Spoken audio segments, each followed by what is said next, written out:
Okay, good afternoon, everyone, and a warm welcome. Thank you for joining us for the first session of a two-part webinar series, DPDPA Decoded, what it actually means for your business, what to you by Eventus Security in collaboration with our partner PurpleCop. My name is Prateek Vyas, and I'll be your co-host for today's session. The threat landscape and the regulatory landscape are evolving together. Eventus has always helped organizations to stay ahead of cyber threats through our offensive and defensive service capabilities. By partnering with PurpleCop, we are extending that to expertise to help this business not only secure the personal data, but also meet the evolving requirements of DPDPA with confidence. It's my pleasure to introduce our speaker, Mr. Shahroz Ali, the founder of PurpleCop. With over a decade of experience in governance, risk, compliance, and information security, Sharos helps organizations simplify compliance while navigating complex regulatory and cybersecurity requirements. Today's session will run for approximately 30 minutes, including 20 minutes of presentation, followed by a 10 minutes of question and answer. To ensure best experience for everyone, all participants will remain on mute during the presentation. If you have any question, please post them in the chat anytime, and we will address as many as possible during the question and answer session.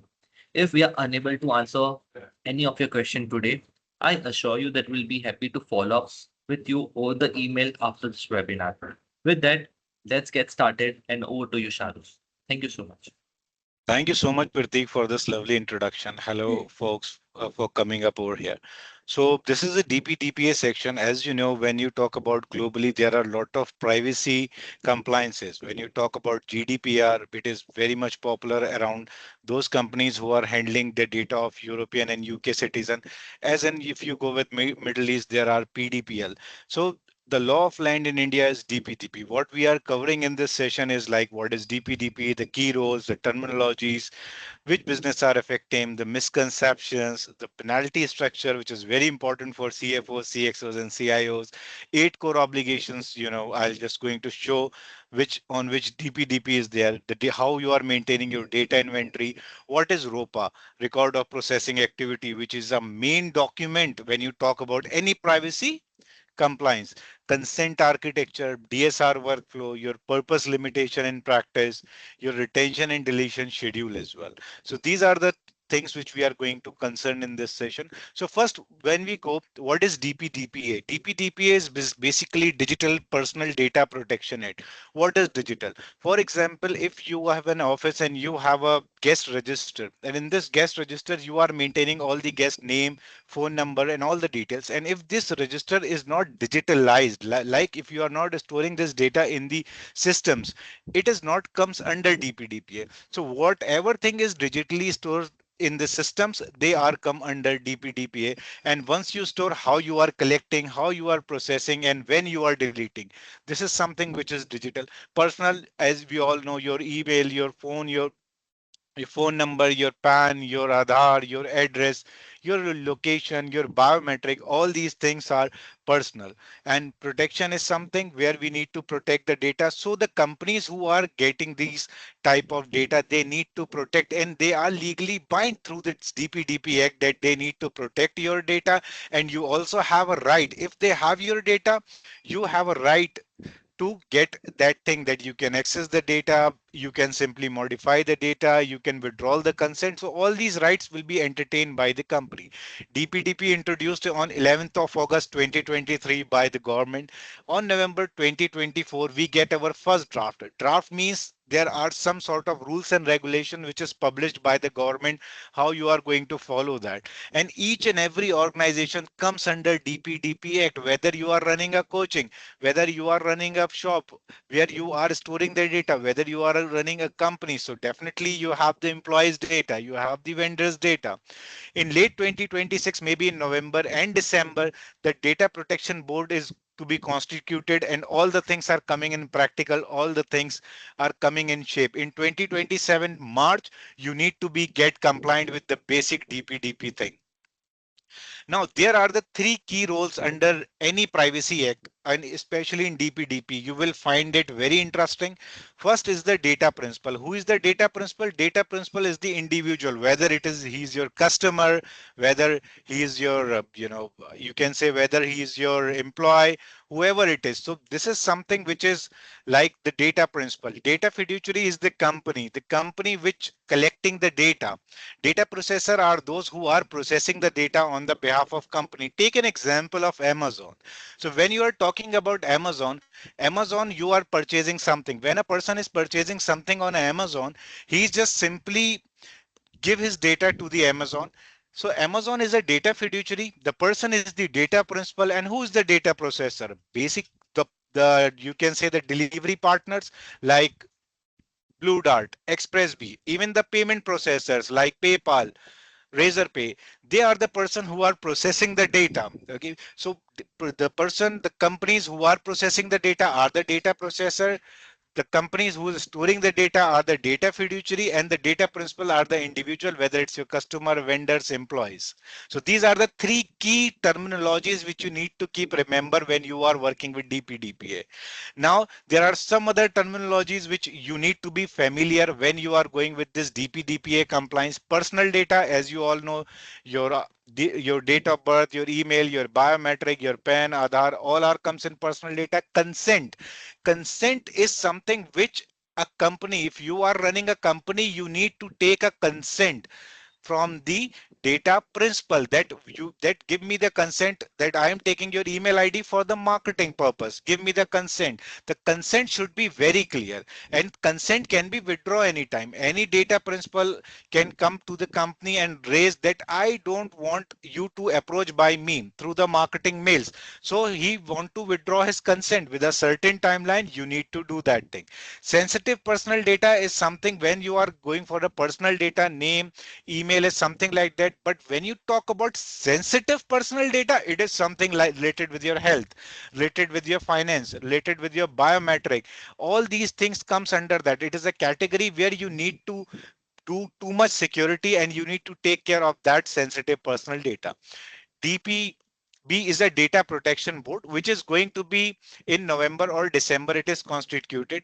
Purpose limitation. Basically, purpose is a main key. Whenever you are collecting the data, you need to tell them the purpose that we are taking the data for the delivery purpose. We are taking this data for the research and analytics. We are taking this data for the marketing purpose. We are taking this data for the KYCs. So purpose should be very clear, and it should be in a checkbox. So because of this DPDPA, it tell every company to make a purpose limitation, and you need to collect data only for that purpose which you required.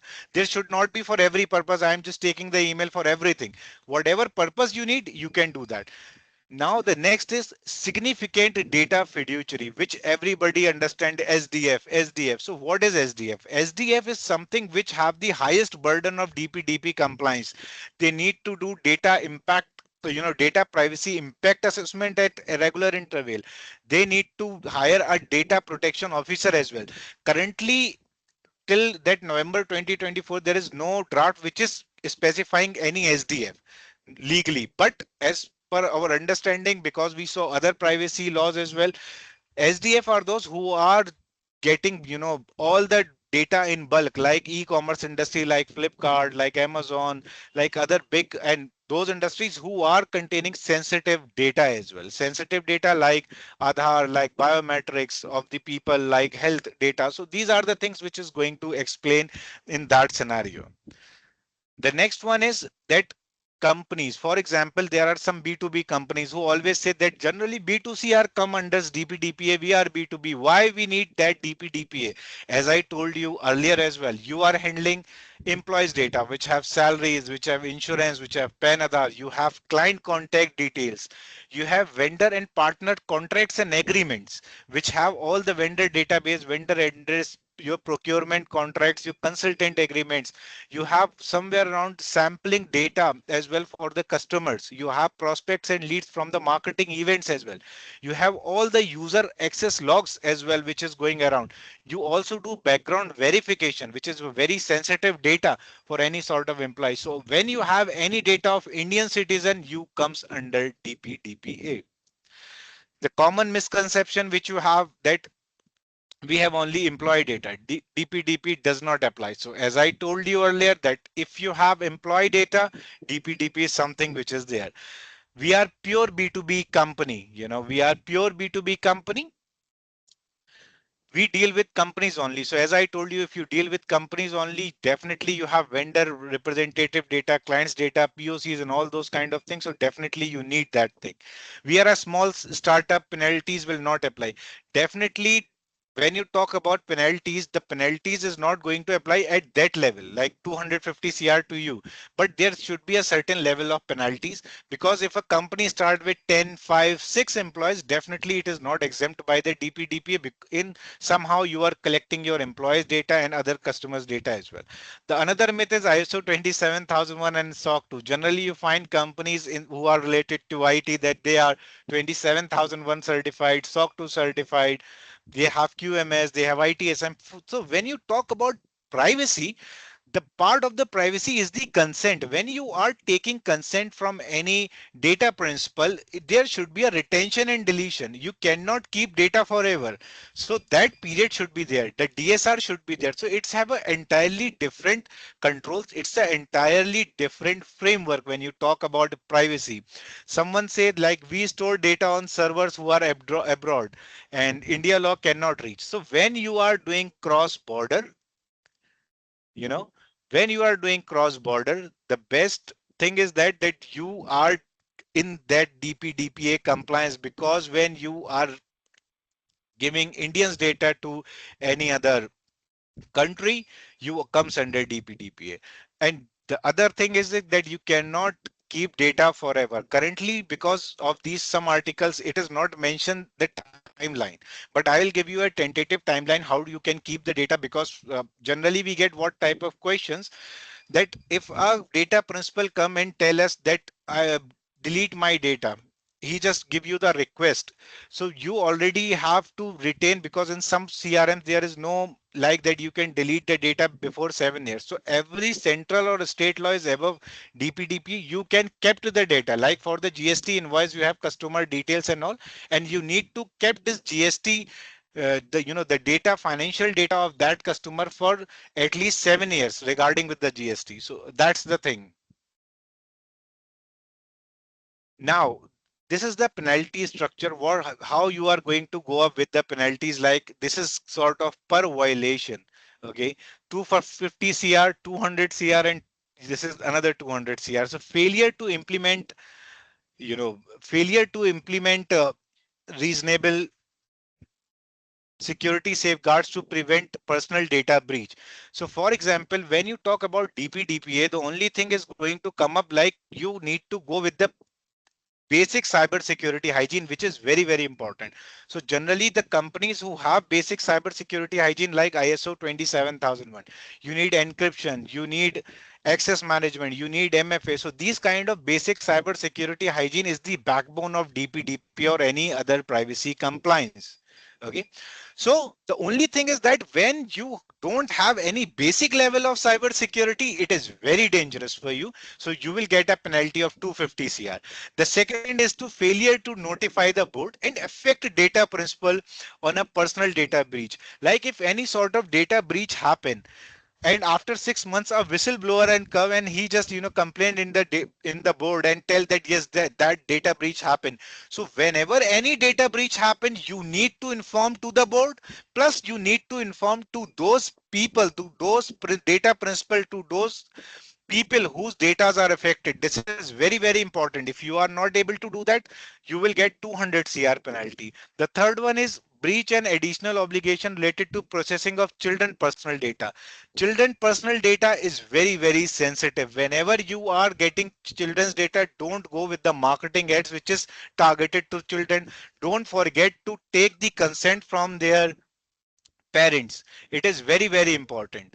So the other thing is the non-compliance by SDF with additional obligation. Once the SDF thing is there, so you need to go with all the things, because if you are an SDF, significant data fiduciary, you are handling with sensitive data, you are handling with lot of other things, like if you talk about any sensitive data and all, so you need to appoint a DPO. There should be a data privacy impact assessment at that time.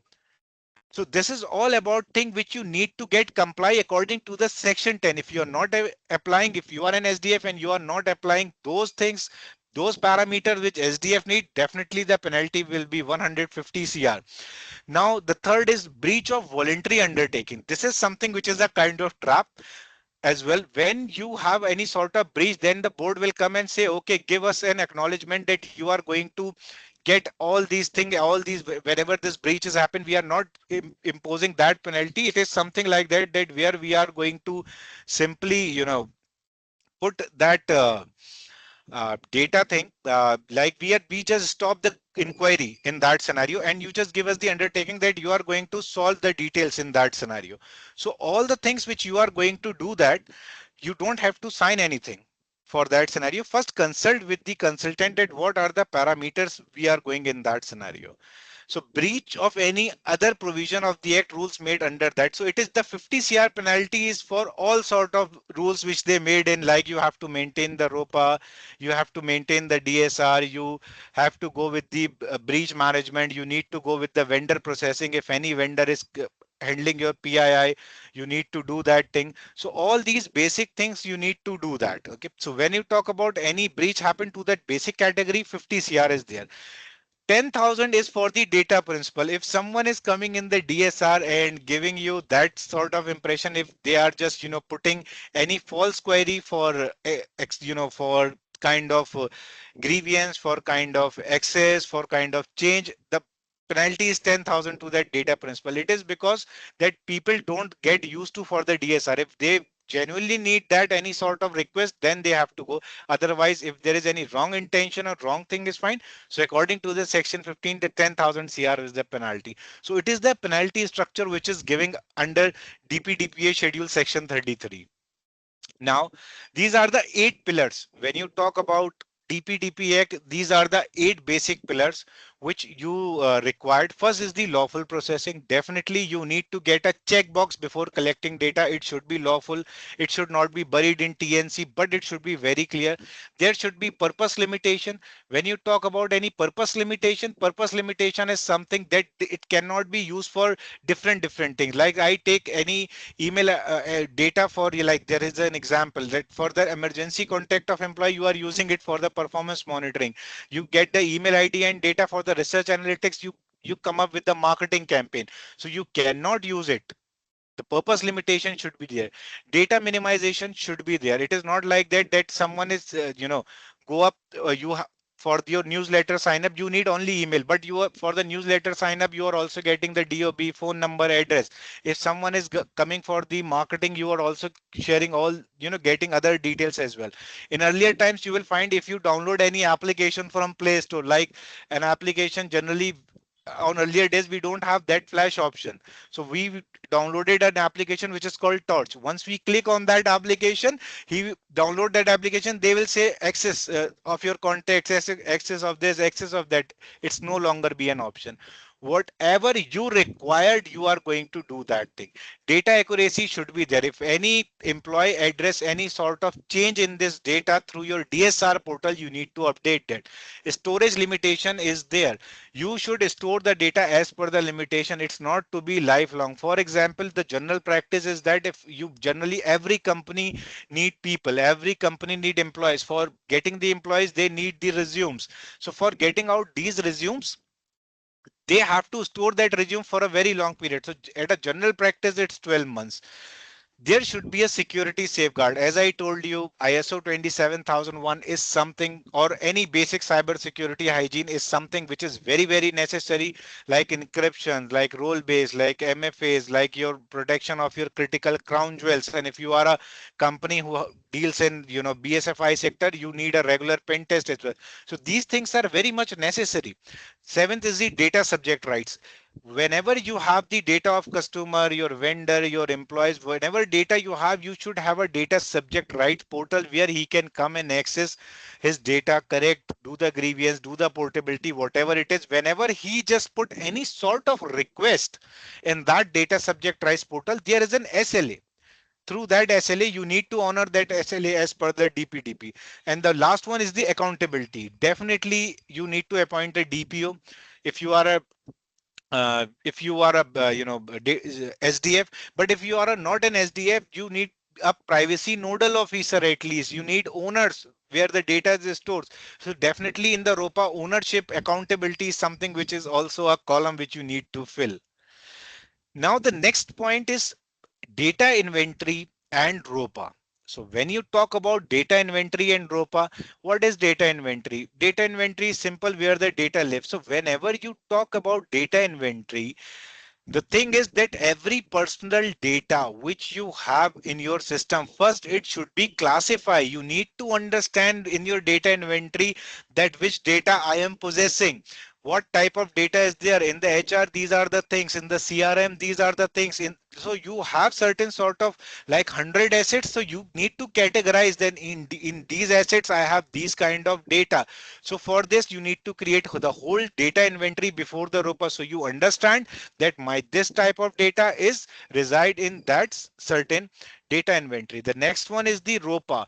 ROPA is something which is a centralized document which contains everything, that the category, the type of data you are collecting, like name, Aadhaar, PAN, what is the purpose of processing, why, what type of purpose you are putting in that, the legal basis, like the consent records over there, the deletion and retention period is over there. If you are sharing that particular data to any third party, it is there. Any cross border transfer, it is there. If any security measure like encryption and other things are there on that asset, on that data, it is also there. So ROPA is definitely you need to maintain, because it is something which is very very important for the uh, any privacy compliance.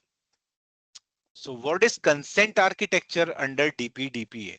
This is very, very good topic. So consent is the basic thing which you need from every data principal. When you talk about any data principal, you need to take consent. You need to tell them, give me the consent so I can use your data. So there the content should be specific, informed, unconditional, unambiguous, withdraw at any time. So this is something which is required.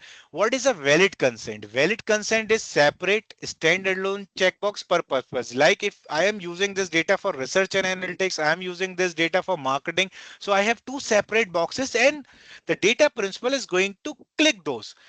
Plain languages, no legalized. So when you talk about languages, consent should be in 22 languages. It is mentioned in DPDP Act that the languages should be local. So a person can easily understand in their local language why you need his data.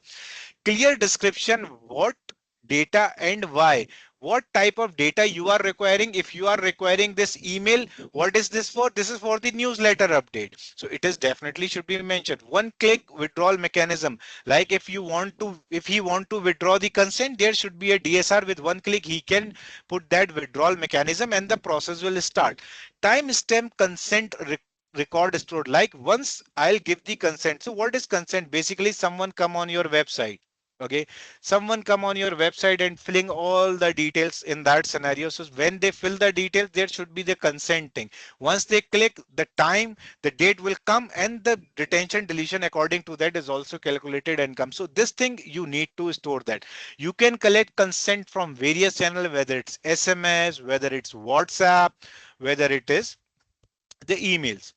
What is invalid consent? That pre-text box that you already tick the boxes and the data principal don't have that kind of opportunity. Bundle consent for multiple purpose, like in a single consent you mentioned for the KYC, you mentioned for this, you mentioned for that. No.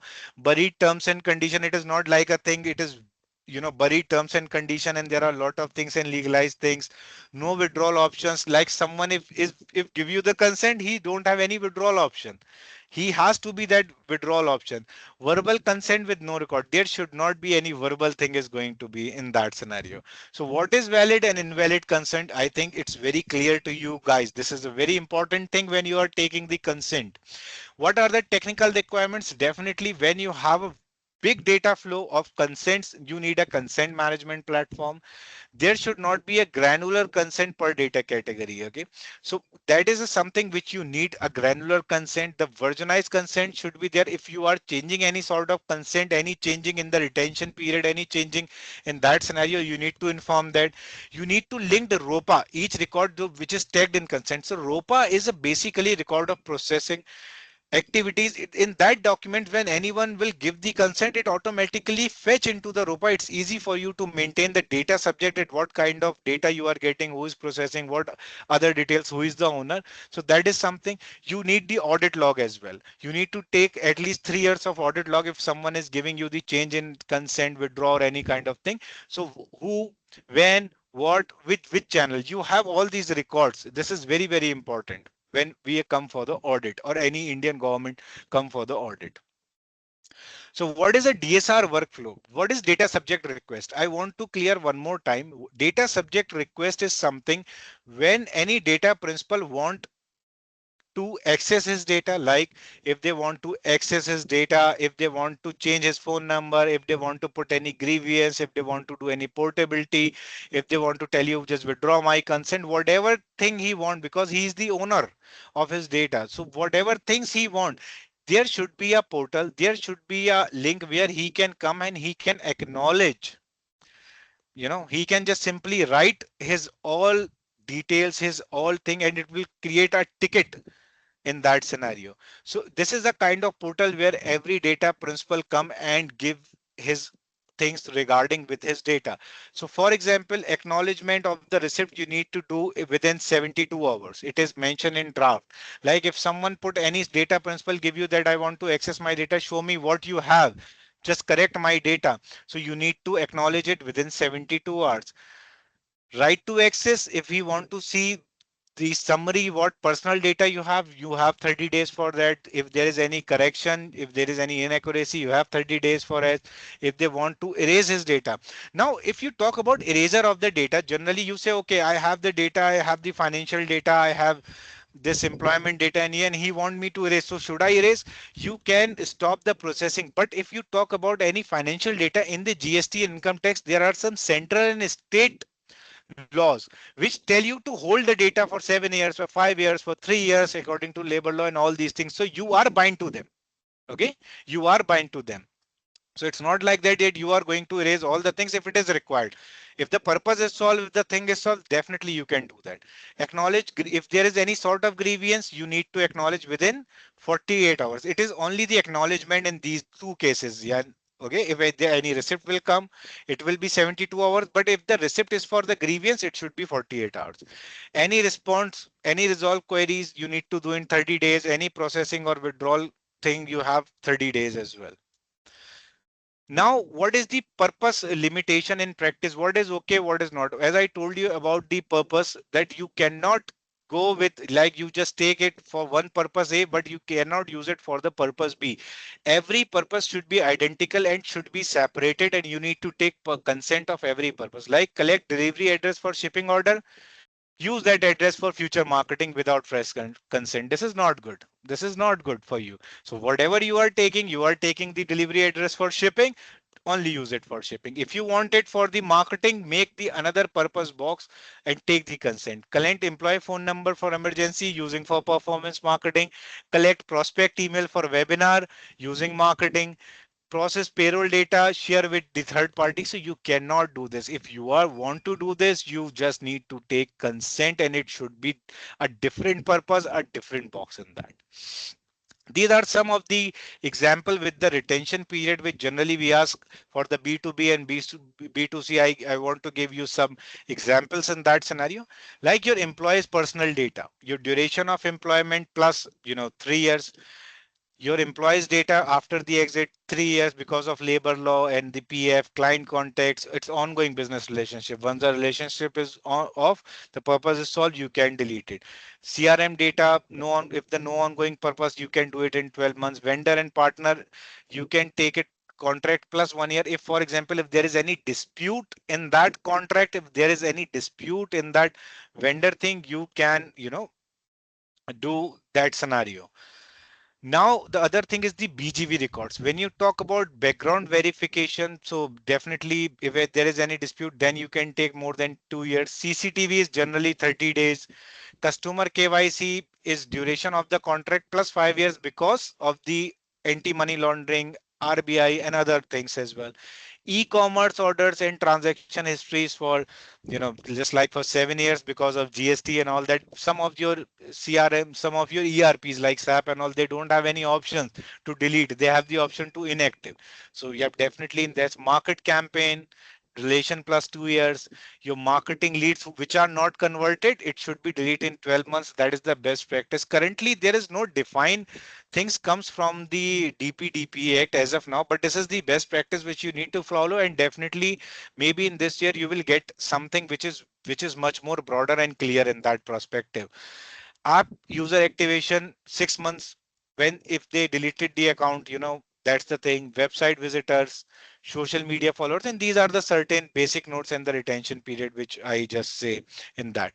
So we do have a privacy OS tool which help you out in all sort of data inventory and ROPA. We have a data inventory, data classification tool in that, which help you out to create everything in that scenario. The data classification is totally automated. Okay, you are going to get this data classification thing automated once you have this register kind of thing in that scenario.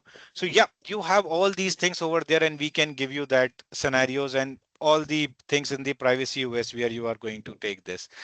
So the next session is on 22nd July with all these details, and we are just going to get for the breach and all that thing, all the session from gap and all that thing. Now there is a Q&A, so you guys can start asking the questions, and I'm very much interested in taking all these questions and give you the answers.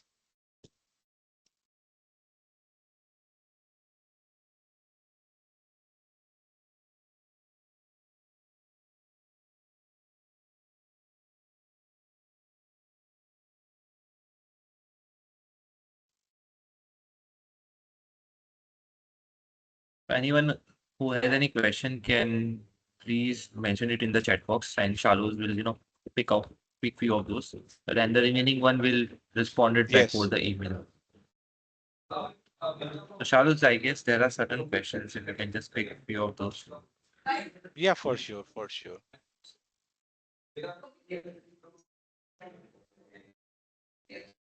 It's coming one. Okay.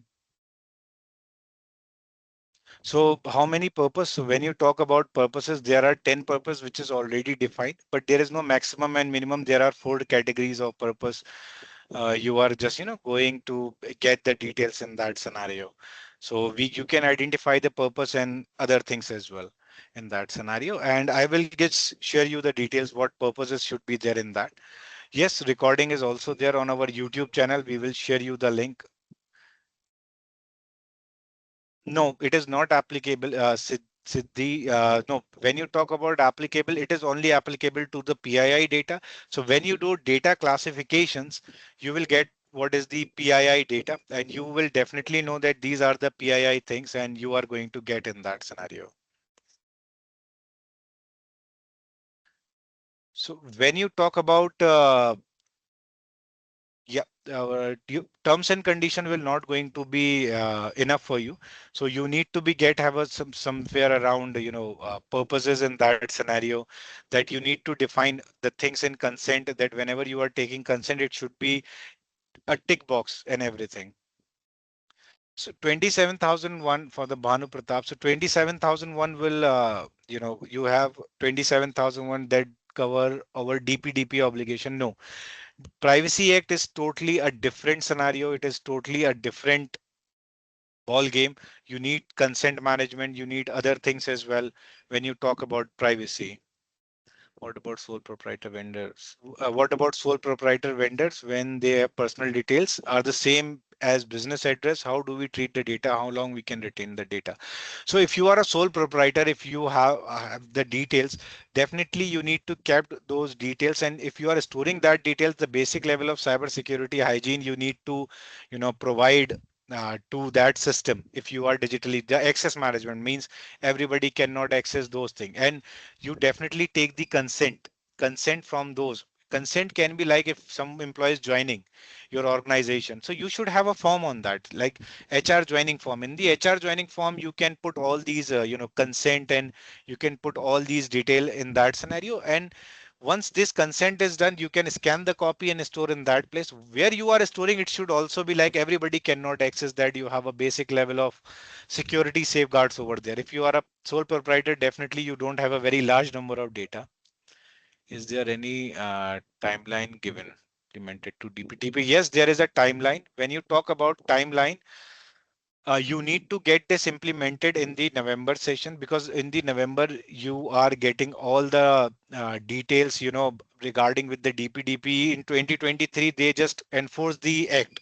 So whenever any government will come, they will ask you that we told you in 2023 you need to do this DPDP Act, but till now you don't have anything. So it is something which is very, very critical for 250 CR penalty, which I told you need a basic safeguard and policy. Yes, you need to, get this thing done in November for the companies, and in March the audit will start. Do we need to consider company provided email ID and phone number as PI? Yes, email IDs and phone numbers, definitely there is this is personal. Email IDs is always personal, but if you are talking, it is connected with any sort of because this is something which is connected to someone. So definitely, yes, you need to go up with that. You need to keep it like there is an owner who is the, for who is answering and who is answering on the phone. So definitely, yes, you need to get that on that. Work organizations. The what kind of organization are exempt from DPDP? No, there, if any organization collecting data which is digit in the form of digital, like if you are collecting data and making registers, DPDP is exempt on you. Okay, you are not doing any collection of data and doing any sort of digitalization, you are exempt. But any company, whether it's a small coaching center to a big MNC to Google to anyone, everyone comes on DPDP. It is the act. Okay, it is the law of land. So you need to adhere that.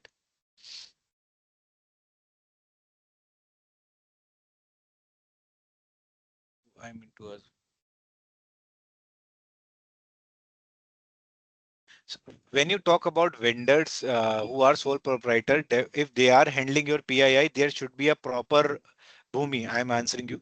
So when you are talking about any vendor, you need to, put that thing that if any vendor is processing your PII in that scenario. So first of all, there is a data processing agreement. In that agreement, there are certain conditions which you need to tell them, and they need to follow. Like any breach happen, like the retention and all these things, you should need to go. But the vendor should handling with your PII.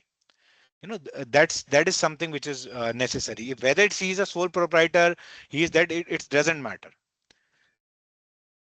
In international client, Mr. Zaid, if you talk about international client management system, so when you talk about international management client system, if that client management system have the data of Indian client, because DPDP is related to everyone who have that kind of tendency where you are storing Indians data, Indian citizen data. If it is cross border, it doesn't matter if you are storing it, in the international client management system, wherever you are storing it. And if any international client has the Indian passport and he have the Indian details, definitely you need to store, go with the DPDP Act. Eh, Priyanka, if you have our PI data sitting in third party vendor, and when they delete our data, do we need to ask for the evidence of data destruction? Yes, for sure. Yes, because when you talk about that thing, there should be a contract. For example, if they just simply do that thing, if they don't destroy, if they process that thing, and you can definitely pull up that thing in your contract and give the complaint in the board. So this is something which you required, and definitely you can ask for the evidences as well. Yes, mainly the government agencies definitely come up for the exam portal. From the DPDPA, generally those, like for example, if there is any Manrega scheme, there are some schemes which is going on by the government which do not need the consent. But generally, if you talk about basic things, yes, when you talk about basic categories, everybody need the consent. So consent is not by the hospital. If there is someone is, for example, lying on a bed and there is an emergency situation, so when there is an emergency situation, the consent should not legalize over there. You just need to go up with the basic basic scenario, and you can take the consent from the next thing.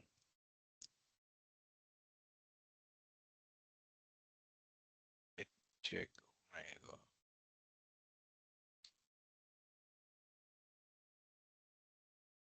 ROPA is generally a responsibility of the privacy nodal officer or a DPO, and he will segregate the other owners in that ROPA.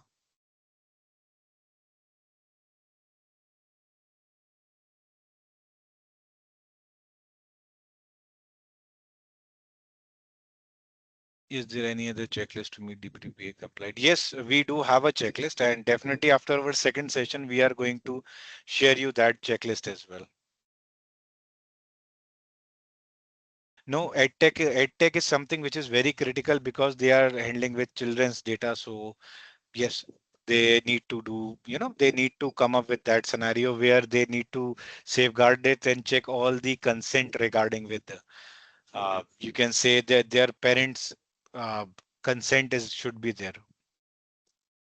So yeah, edtech industry are very critical. So when you talk about DPO is need a qualification, let they have something like for the privacy. They need that kind of basic 3 to 4 years experience in their privacy, and if they are CISA CIPM qualified, that is being additional. So it totally depends on that what level of data and what level of data SDF you are. So that will also increase the quality, qualification criteria of the DPO, but DPO must have a basic 3 to 5 years experience in the privacy. So I think there are other questions as well, but yep, definitely we already gave a lot of answers in that. So whoever answer we are not able to provide, definitely we can send it to the emails as well.